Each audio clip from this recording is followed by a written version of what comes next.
Kde bolo, tam bolo, za 7 domami medzi 3 brezami, kde piesok sypal sa a voda tiekla, 4 hríby na pníku si sedeli.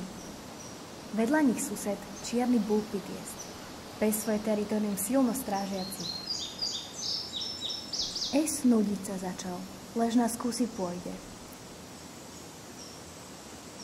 So susedom pozdraviť sa raz a naposledy.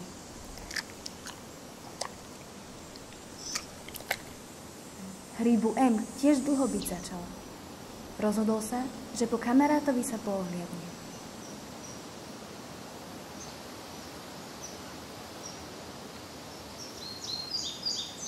Hľadať sa ho teda vydal.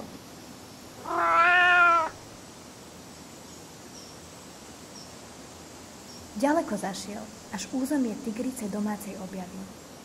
Či skôr ona jeho, ako jeho malé dobrodružstvo na vlásku viselo. Vymenili si pár slov a skúseností. Páčil sa jej. Pristal teda, že sa zdrží.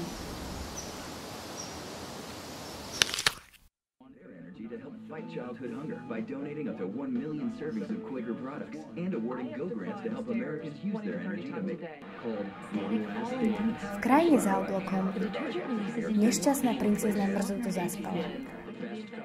Aj otrávená sa zobudila a macoche nakázala, nech jej hríby na obed pripraví.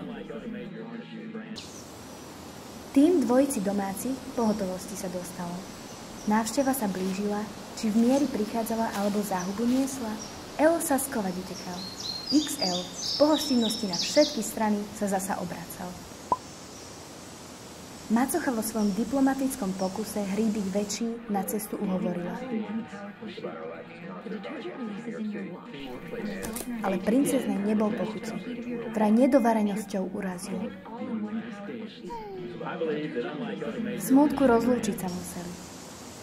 L ďalej sám na pníku panoval, bezpečne hodnosti XXL dosiahol sám.